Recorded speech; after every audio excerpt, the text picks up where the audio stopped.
We continue apace with the conversation here on a raft of issues, one of which is that lately the president has been phoned by President Biden of the United States to thank him for offering Kenya as a lead nation in Haiti mission, and welcomes also UN Security Council endorsement. We shall also just be listening from our panelists, especially right now we look at the flip side of it, what will be the likely blowbacks. But let's listen into what the president had to say yesterday. On the 21st of September, I stood before the General Assembly of the United Nations to express the case for the United Nations Security Council to deliver a framework that would facilitate the deployment of a multinational security support mission to Haiti as part of a holistic multilateral response to the challenges faced by the nation. Specifically, I pleaded for a resolution under Chapter 7 of the Charter with the appropriate provisions to facilitate support for the Haiti National Police in enhancing its capacity to effectively provide security for the people of Haiti, their infrastructure, and property. I am delighted that today the Security Council has directly answered this call with UN Security Resolution 2699 of 2023, which mandates the Multinational Security Support Mission to reinforce the Haiti National Police with operational support and other joint interventions to enhance its institutional capacity with the aim of increasing its effectiveness in defeating the onslaught of criminal gangs, the rampant violent crime, human arms and drug trafficking, as well as other atrocities. The mission is also mandated to secure the country's critical infrastructure, including air and seaports, as well as other vital transit arteries and intersections. I welcome the resolution as an overdue and critical instrument to define the multinational mission. This mission is a fundamental intervention to provide the necessary conditions for Haiti to consolidate its development and governance. It is therefore absolutely essential that resources as well as operational scope available to the UN team, as well as other humanitarian and development actors on the ground in Haiti, be appropriately reinforced. The situation in Haiti demands, as a matter of humanitarian consideration, moral responsibility, and fundamental justice, that actions be scaled up significantly to meet the demands of emergency relief, humanitarian aid, support for livelihoods, and major interventions in public health and environmental protection. As we look forward to the imminent COP28, I also call for the attention of states, international organizations, philanthropies, and other institutions to attend to the severe environmental degradation in Haiti, which calls out for the urgent mobilization of collective action. We express our determination that this mission will provide a different footprint in the history of international interventions in Haiti, and emphasize that it is aimed solely at providing an appropriate environment for the leadership of both the political and civil society sectors to usher in stability, development, and democratic governance through a political framework owned and driven by the people of Haiti. The resolution marks an important moment in the history of global multilateralism as we engage in international collective action that places human security and dignity at the same level as state security and sovereignty, and enables the nations of the world to discharge a collective moral duty of securing justice and security for all peoples of all nations. All right, and of course we had also Detro Kon on it as well. And this is what Victor Dalia depicted in the Daily Nation. And that you can see is the foreign minister, that the cabinet secretary there is saying, we can see that particular chord is coming from the clouds there. right? We are doing God's will. This is according to what has been drawn here by Victor. And also we have Alia Stano drawing on this as well. Afande, how do you say patia afande kitu kidogo or kitu ya macho in Haiti as well? Or just depicting as well what really happens, especially with our police officers when it comes to corruption. But as we wind up on Haiti, briefly, I wanted just to ask, I can see Kanenji smiling at it. Why? You got a comment on that? You don't want to comment on this? Is it God's will? Also from the clouds, Ambassador, or any of you? Yes. You see, Dipal, when you look at our foreign policy generally, and I'm not an expert in this, but this deployment, of course, will have something positive to do to enhance our image globally, and probably in some ways salvage the image of our police force if they are going to do very well. And there is a commercialism element to it, and I will be more than glad to know. And I think one of my friends has asked how many or how much of the 14 billion Kenyan shillings will get here, maybe through the salaries the police officers are going to earn. But we'll be interested to know how much, what the Americans have pledged. But we still seems to be grappling with this idea that everybody is asking, is Kenya being used as a sounding board in schemes of others? And as I said last week, we really need to have a discussion and a conversation on this, because somebody else is paying for this, and really the image that is coming out is America going to Haiti wearing the flag of Kenya.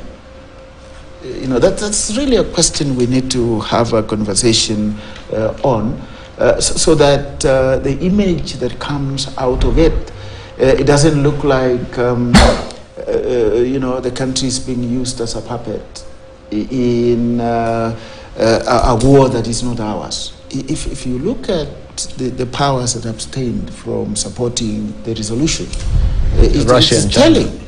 Russia and China. And in what I loosely call the scramble of Africa too, China and Russia are on one side, and the West, led by the Americans, are on the other side. Are we then being used to fight other people's wars in the ongoing scramble for influence in Africa, in a world that is increasingly becoming multipolar in our time? That's a question we need to have a conversation on in my view. And it's critical we ask these questions. And then secondly, as we move to the next one, there is also the issues of the whole image of our police force. As a country, we are facing our own challenges which need the attention of these police officers.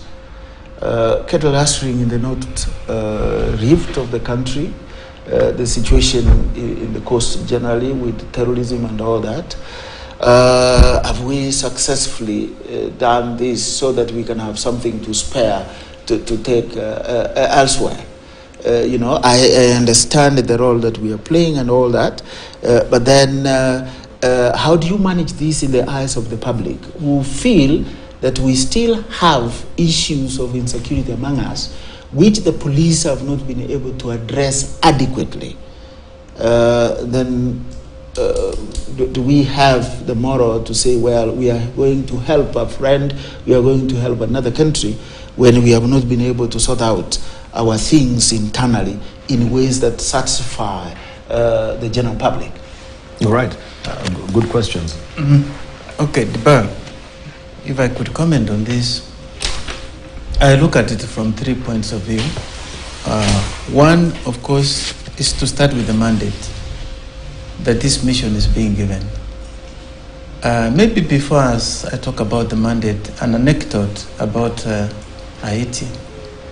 Haiti is a country that has suffered since its birth in 1804, when actually it gained independence through a revolution, throwing out France, and punished because the independence was actually about freeing the slaves. And when the French army, brigade that was there was vanquished and established a kind of territorial command, it gained independence. But France later on forced Haiti to pay reparations equivalent of $50 billion today. And so Haiti has never known peace. In fact, if you look at the history of Haiti, there is no decade that it has had of peace since 1804. Secondly, and I think this is a point Mheshimiwa made, and which we agree, a president has hinged on the Pan-African spirit, because as Africa Union, where I sat for some time, we recognized the people of African gene pool as part of the continent. In fact, we see it as the 6th region of Africa, because we have 5 regions for Africa and diaspora.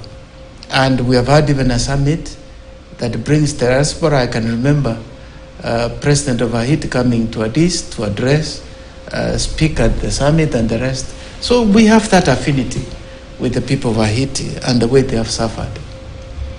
And so that intention by Kenya is very good, and I think Kenya will gain stature in the international community. But here are my 3 just short worries. First, the mandate. Peacekeeping operations under the UN Security Council are done under 3 chapters. There's chapter 6, 7, and 8, and I'm not going to the technicality of that. But essentially, a peacekeeping force is different from a force. That enforcement. This enforcement, when you look at, it's actually mandated under chapter 7 of the UN Security Council Charter. It is given a mandate to disarm and support. In fact, the president read from the text of Security Council quite extensively when he gave that, thanks to the UN Security Council. And here is where then really the rubber meets the road. Because if you have abstentions by 2 superpowers, the mandate is being given as a non-funded. It means those that are going to deploy will depend on goodwill of countries to give funding for this mission. And hopefully that will come, because so far US has pronounced 200 million, and we hope the rest will contribute. Because if they don't, this mission, therefore, since it has got a mandate to go and disarm, you require a lot of equipment. And many, if you look at peacekeeping operations, one of the reasons they don't succeed, one is the mandate, second, they are not well equipped. And so when they go there, as somebody put it in the case of DRC, it's just to count bodies, because they cannot do anything. So we should insist and make sure that this mandate also comes with equipment that are necessary, but also in local institutional support. If you are going to disarm armed groups, what do you do with them? Do you simply take guns, or you arrest them? Is there a legal system? Then you put it. Do you have good cells too? But they have also been asked to go and take care of infrastructure. If you look at what's happening on the ground, in fact, one or a number of ports are being controlled by a former police person who's controlling one of the called G9 gang that is very well armed, is better armed than the local police. If you look at the numbers, Haiti has got about 15,000 police forces. This gang controls almost about 20,000. So that is the magnitude of the challenge you are going to face. So if you are taking these forces, and it looks to me the mandate says to enhance the capacity of the Haiti Are you talking in terms of giving the numbers, giving the logistics, giving? So that needs to be delved into detail so that you give them proper mandate and equip them so that they can do their work on the ground. The third point I want to make, if you look at the issues of Haiti, they are economic, they are political, they are humanitarian. And I think the president talked extensively on the humanitarian issue, which really need to be, if you look at the situation of the life of people in Haiti, it's deplorable. But if we are going to have the stability of Haiti, we need to address all these three. At the moment, we are only sending our force to go and disarm people or bring law and order. Have you addressed economic? Have you addressed the issues the president addressed? So I think let's step back, make sure that when we send our young men and women in the harm's way, we will equip them properly and that the mission is bound to succeed. But Africa must support Haiti because the rest of the world will not. The reason why they will not go, Haiti is hardly how many kilometers from the US. Yeah. It's not even 30 minutes flight. But poor as it is, it tells you a story. It tells you a story. That's why Africa should be concerned. That's why we support the president's effort. But then we must do it properly. Properly. Yeah. And yes, the president has talked about multilateralism. Yes. You talk about multipolar world. And from our assessment, the question will be again, how does this really foster multilateralism? And you've raised a question also of the young men.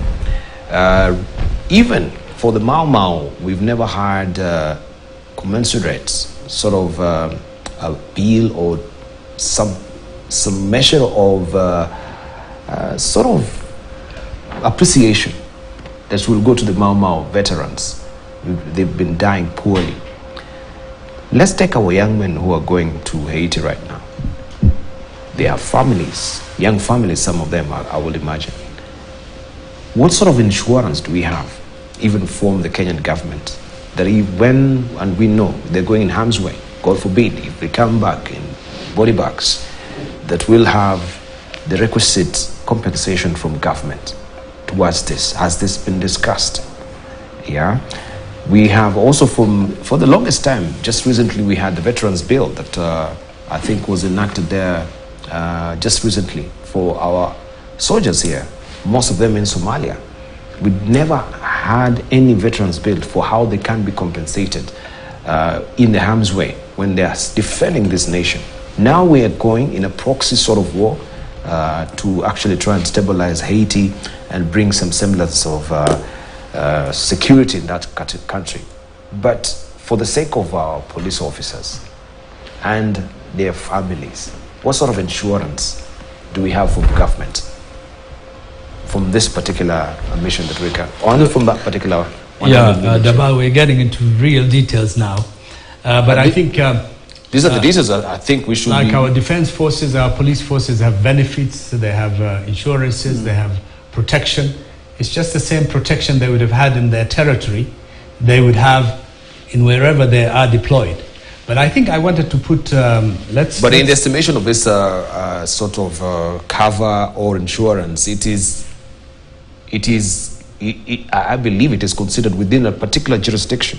No. It is not, just globally. No, because they would be authorized legally to operate in whatever jurisdiction that they're going into.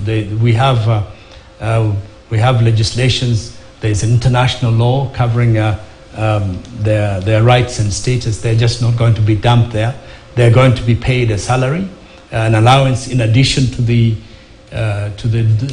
salaries and the benefits that they get now. So actually, if for the individual person deployed outside, there are benefits as well. It's not just purely blood and tears. But I just wanted to come back to the issue of putting the Haitian situation in the context, because it is not, it has a troubled history, it has a sad history. There's really nothing much one can do about reversing history. So Haiti is in the situation it is because of its history and because of its political culture. And if you look at it, it's a small country. It's the size of Mandera County. Its population is about 11 million, 12 million at the most. It's an island. And next to it is the Dominican Republic, which is really stable and prosperous. And it has been mentioned here, the reason why Haiti is in the crisis it is at the moment is because of its racial composition. It is predominantly a black state. It was a former slave state, and it was the first country, as it now has been mentioned all the time, to have a successful slave revolt and declare the first black republic in the world. So it has been punished. It has been neglected. And there is an element of racism and discrimination why the Northern Hemisphere, which is predominantly white, is willing to look at the other way and allow the people of Haiti to suffer, which they would not allow to happen in Ukraine or any other place where there are Caucasian people. So obviously, I see that there's an opportunity here for Africa. For Africa not only to just have good policies on paper, the African Union, Kenya, to pay lip service, but to be able to play a constructive role in trying to get a solution to the crisis in Haiti. Look at what it is. 3,000 people have been killed since the beginning of this year. 200,000 people have fled from their homes, are displaced. The violence is widespread, sexual harassment, rape, sexual violence. 5 million people are on the crisis of food security and face starvation if there's no intervention. The schools are closed. No children in Haiti go to school. So here we are facing an acute emergency, humanitarian emergency.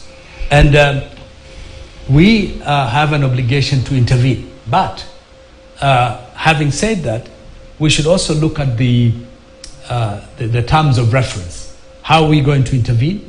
I have no doubt that, in fact, funding would not be a problem because North America has an obligation to fund any deployed forces in that country. But the question is, again, is that it's not only Kenya. We're just looking at 1,000. As we've had, the police force is thousands, the gangs, these people who are holding the people of Haiti captive and terrorizing them are over 20,000. So this is a unique type of intervention.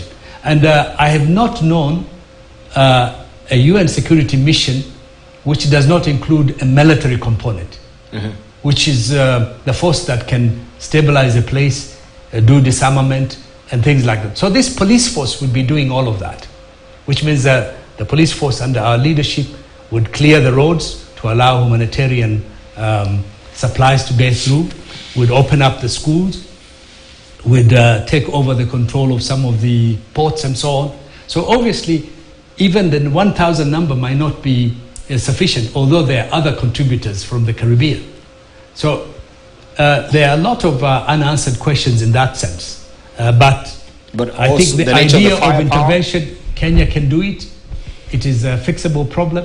We're not going to fix the history of Haiti. We're not going to fix the economy and the politics of Haiti in the long. That's for the Haitian people. Thank you. But we're going to help them stabilize so that life returns back to normal. Thank you.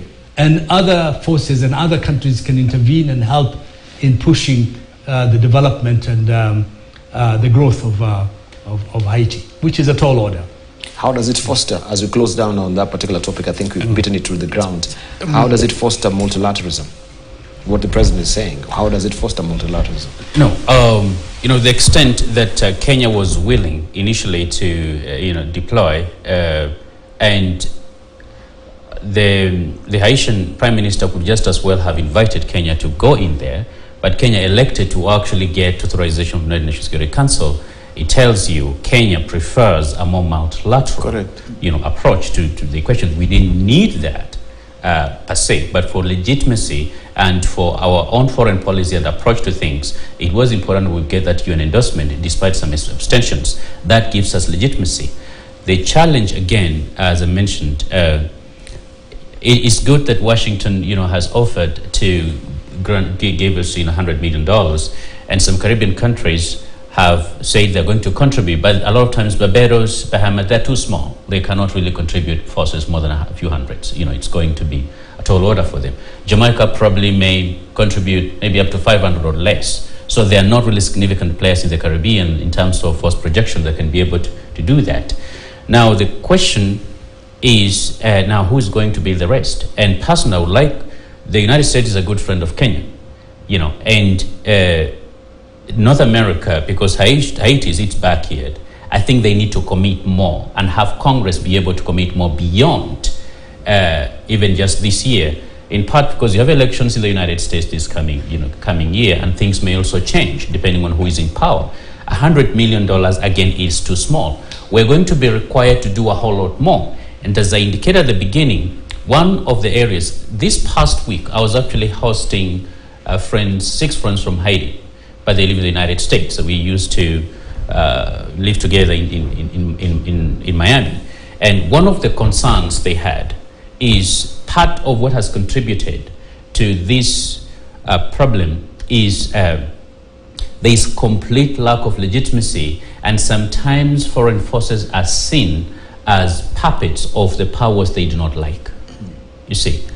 And so, to the extent that that is true means, so like this intervention, for instance, while it's welcome, some citizens are looking at it as perhaps an attempt, and it's not exactly connected, by the regime to continue its rule, illegitimately. And so what are we going to do in terms of, through the United Nations, ensuring that the Haitian authorities start moving towards a direction where there's going to be a transition, so you actually have a legitimate government that you can work with. Number 2, the soft power aspects that need to be put in place to give confidence to people to lay down their arms, but also not to see, for instance, Kenya as well as the multinational force as an occupying force is going to be critical, because we also need to be able to shape the hearts and minds of those people. At the same time, ensure that we get legitimacy, but commitment in terms of funding, not just from the United States, but other key players that goes beyond 1 year, because that mission, I can tell you, it may take more than a year to put Haiti where it should go. Right. That's a small point. I had a point on that issue, and it has been repeated. First of all, I wanted to comment on the issue of Kenya being a puppet. Kenya is an independent sovereign state, an equal among others. It is an active member of the United Nations, and it is playing its role as a sovereign state. This idea that the United States can instrumentalize or control is that, let's not forget, 90% of peacekeeping efforts are paid for by the United States and Europe. Even the operations in Somalia, the ATMIS, the Africa operations in Somalia, are purely paid for by Europeans and Americans. So this has always been the case. It's not something new. And in terms of the resolutions, China and Russia have always abstained or vetoed resolutions relating to the use of Chapter 7. They have always. Yes. If it is not a subject of interest to them. Because of the likely abuse of such resolutions. For example, resolutions Chapter 7 was used in the intervention of Libya. And finally, it led to regime change. And then the other point that has been raised is the issue of legitimacy. The reason why there is an intervention in Haiti is because the system, the legitimate system, has become too weak and unable to meet its needs. So what is required is an intervention from outside. And that intervention is never going to be welcome by the parties to that conflict, because there's always the suspicion that one party is going to be favored by the other. But it is a chicken and egg situation. Do you leave that society to completely collapse as has happened in Haiti? Or do you intervene to help them stabilize? Then they themselves determine, once they have peace and stability, they come to the table and determine what kind of Haiti, what kind of political system, what kind of settlement that they need. And parties like Kenya who are leading this mission will be to facilitate that, to open the space and to provide them the opportunity to be able to dialogue in a peace and stable situation. So it's a chicken and egg situation. Right. Who drafted this resolution? Okay. Who drafted the the Security resolution? Council Secretary. Okay. Because it is being, yes. The resolution is, was drafted, I think, by United States and another country. Ecuador. That's what I'm asking. So, it is United States that drafted the resolution, and the two countries submitted to the Security Council together with Ecuador. But I wanted to So what is the interest of Ecuador in drafting this resolution? That's normally resolutions you have a country sponsoring, and Ecuador is in that region, so they will support peace and security, which is quite okay. And this, of course, to answer your question you raised, how does this mission enhance multilateralism, which the president talked to? It is multilateralism because it is being authorized under Chapter 7 of the UN Security Council. But of course, and as he said, why Russia and China have always abstained, it's misused, like in the case of Libya. And when especially it is accompanied with the kind of use of force, because that can be very much abused. In other words, US could have chosen to go there on its own, but it has gone through the UN Security Council to authorize that mission. That is multilateralism. It is not done it unilaterally. Let me ask a question which I think misunderstood when I talked about the issue of economic. If you look at some of the gangs, one of the reasons why US is also very keen to make sure that there is peace and stability in Haiti is because it could be a source of drugs to the United States, but also migration and all sorts of things. Some of the gangs have access to these drugs from South America and the rest. What does that mean? They have now people who have economic livelihood dependent on this kind of life. If you are going to disarm them, we've tried this thing in Somalia. As AMISOM, you could go in, train soldiers, equip them, but then the Al-Shabaab could come and offer them incentives by paying them more than what we are paying them. They cross over with arms. So this is the economic part of it, that you must have muscle, that even when you train the soldiers, you can pay them, you can keep them, but also change their way of life. Yes. Because their life is dependent on this illegal business. Thank you. And so you need that capacity to manage. That's like part of the economy. Okay, I just want to wind up and just read some of the sentiments that came from these two nations that did not vote. They abstained, Russia and China. When we have Vasily Nebenzia, the Russian Federation's UN ambassador, who said he did not have any objections in principle to the resolution, but that sending an armed force to a country, even at its request, he says, is an extreme measure that must be thought through. And this is what you're saying, sending the armed forces. And we have also, I continue to say that multiple requests for details, including the use of force, and when it will be withdrawn, went unanswered. So they had actually requested for the details and criticized what he said was a rushed decision.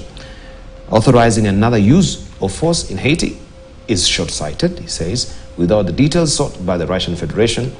He'll continue to say. From China, the UN ambassador, that is Zhang Yun, said he hopes countries leading the mission will hold in-depth consultations with Haitian officials on the deployment, and explained his opposition to the resolution, which he said, without a legitimate, effective and responsible government in place, any external support can hardly have any lasting effects.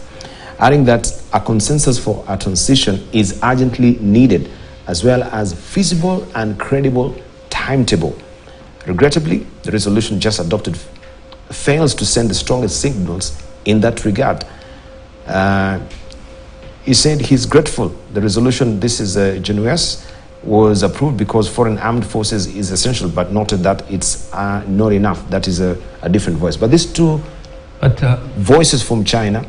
But some of this question, of course, even this is what we are asking, and we're asking the legislators: is there any time frame that is given? Is there any timetable so that we don't have what is happening in Somalia? We sent our soldiers there. Up to now, there has never been any exit strategy in Somalia, which people are worrying now will turn out to be sort of a mission creep in Somalia at the end of the day. The same is happening with this. But could we hear from Kanenja, then we come to Mheshimiwa, if you don't mind. Yeah. We have 1 year, and which will be reviewed after 9 months. There's a timetable. Yes. Okay. After 9 months. Yeah. Yeah, reviewed after 9 months to see what the progress is. But I had not seen the comments by the Chinese delegation in the United Nations. But that is a lot of it. That's part of actually our concern for some of us who have indulged in Haiti for many years, not just because we become experts on Haiti, this week. So their concerns are very germane. With regard to the legitimacy of the government, but also the aspect that Ambassador is speaking to. And I've not been saying that we're puppets. We're not a puppet. I'm one of those gung-ho Kenyan patriots. So this is critically part of our foreign policy, and we should continue engaging in it. The challenge for us and the economic aspects of it is when I talked about the soft power aspects that these people really, really need for us to change the perceptions. Remember, there have been many interventions in Haiti over the years, and anybody who cares follow the history of Haiti, there have been many, many interventions. Now, the president has rightly, and he hopes that this intervention is going to be a game changer in Haiti, in helping out our brothers and sisters there. And some of us fully support him in that.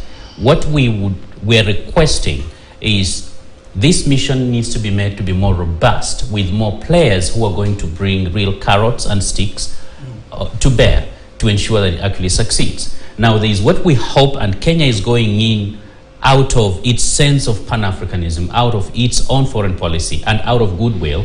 And as the cartoon is mentioning, God's will, for us to go there. However, our partners from where I stand have not made sufficient commitments to support Kenya's mission to ensure it actually succeeds in the way it's meant to.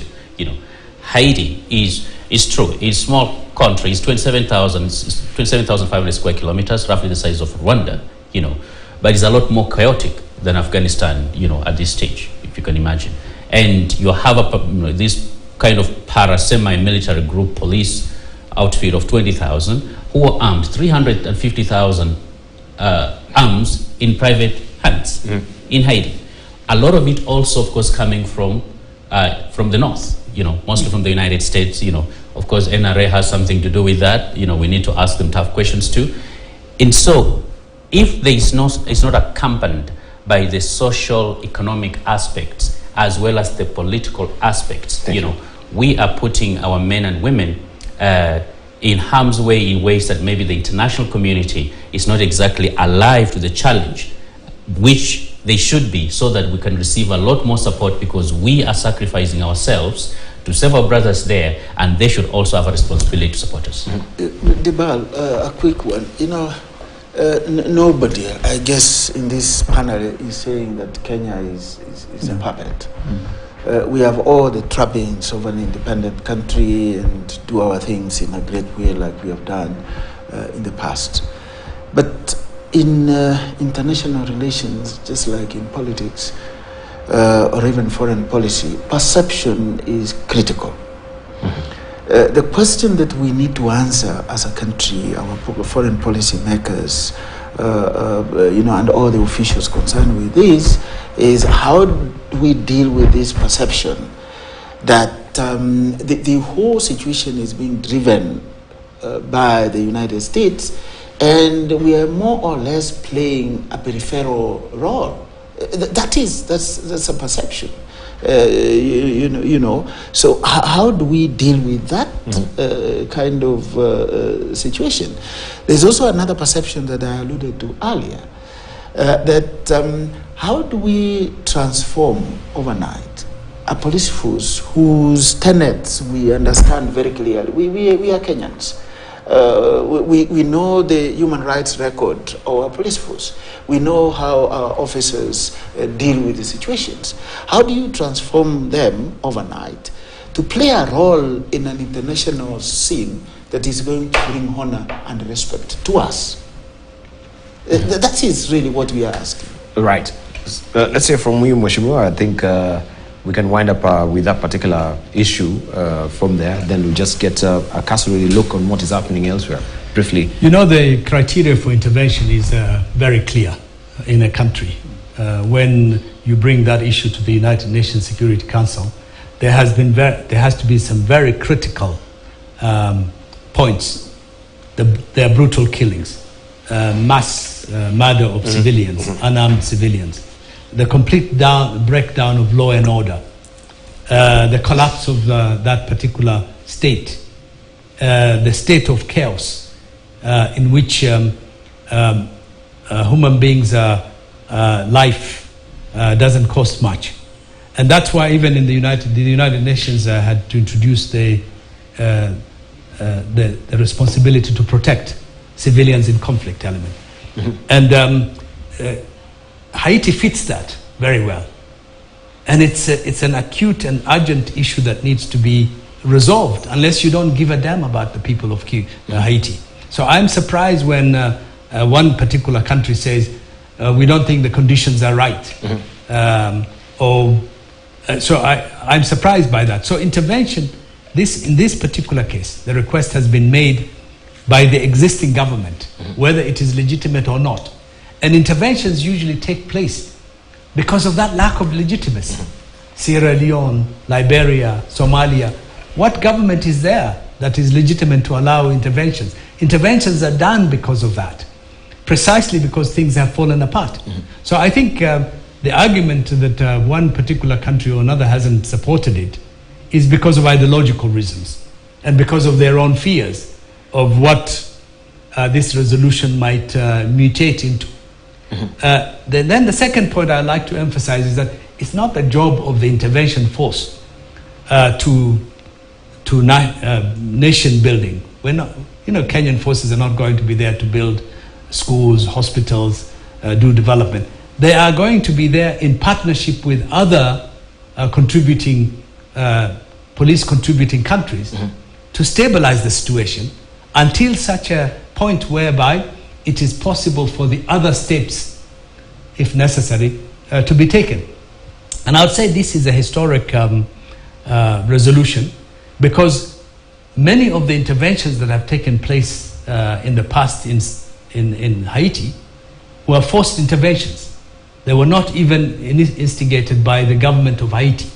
The United States intervened and occupied the country as a colony in 1915. The recent intervention, America has intervened several times because it felt it could not wait for international agreement or an international legalization to get in.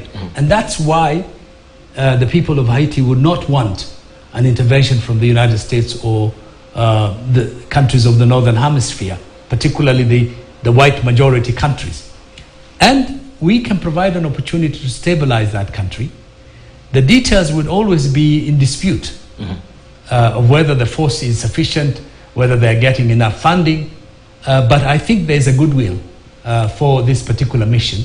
And it's the first mission that is going to be undertaken by an African country in a country of African descent.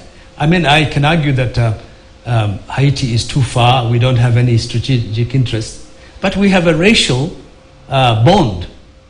Haiti is a country populated by people of African descent, and we have an obligation, a moral obligation, to be able to make a difference in the lives of those communities, as we are able to do now through an international mission. Thank you. I can see time is not really on our side. We've taken a heavy toll on Haiti today, and it's paramount because I think critical questions are coming up and popping up that needs to be addressed as well. And I thank you so much also for broaching that issue very, very intensely. We will not really delve deeper in Sudan today because this is still a developing story for the interest of time. But even as we're winding up, we can just take a cursory look at some of the publications that we do have that just give us an inkling on what is happening. Today, Gado has drawn this, and this is all about Donald Trump. And he's, of course, the quest for the next term as the President of the United States. And you can see behind him is the Confederacy flag. And we've been talking about the white supremacist and nationalism that has always been his quest, America first. But him and the Confederacy flag, what does it really depict, especially from Gado? Hassan Kaneja, I don't know what to decipher. Just looking at the US politics briefly as we also prepare our headline thoughts.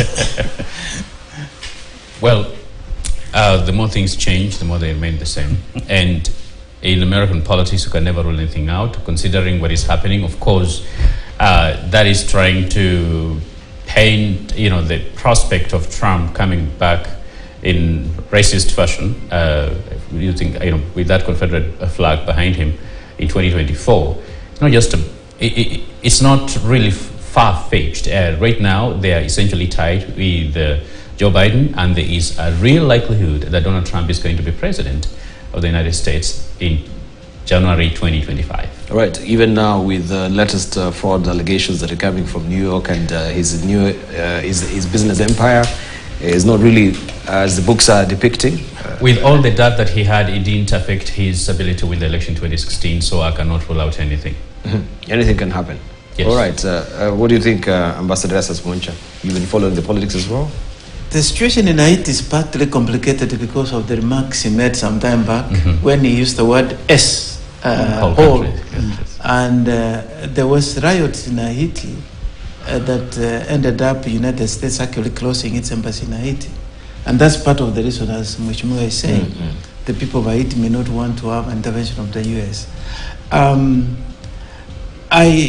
The last time when we were on this show, before the elections took place, I was very clear that it was not going to be easy for Trump to win elections. He didn't win.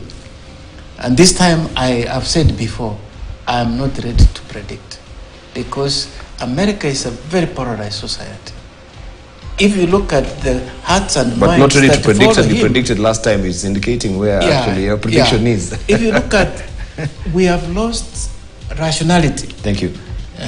In terms of thinking and rationalism. Briefly. Well, Dabal, I have lived, worked, and studied in the United States, and I never thought in my wildest imagination that one of the most powerful and well-known democracies would move and shift right-wing as what has happened in America with the advent of Trump. The same, I've also lived and worked and studied in Britain, and I always thought that the British people were rational. But in their own wisdom, they decided to get out of the European Union and become isolated with serious political, economic, and social consequences. So again, given the fact that it's the United States and Europe are now moving towards popular politics, right-wing, racist, Nazi type of politics, anything is possible. Yes. Leaders who you would have thought would not even be touched are now in the center stage and are competing for real political power in France, in Germany, in Holland, in Britain, and even in the United States. So this is a wrong turn for the world. Wrong turn for the world? Actually, it goes beyond America and Europe. The right-wing forces resurgence is a global phenomenon at the moment, in my view. Right, thank you. Professor, we want just to wind up on this particular note. Briefly, I want to give you closing remarks because I'm being pinched here on my ear because of course, time. And thank you very much for that very intense discussion. Next week, we shall pick up on what is happening in Sudan with the Masalit tribe that is being exterminated, even as we're looking at the Confederacy flag as well. In that particular side of our Horn of Africa as well, there is that faction that is now developing of ethnicization from the Arab community as well. We shall delve in deeper into that.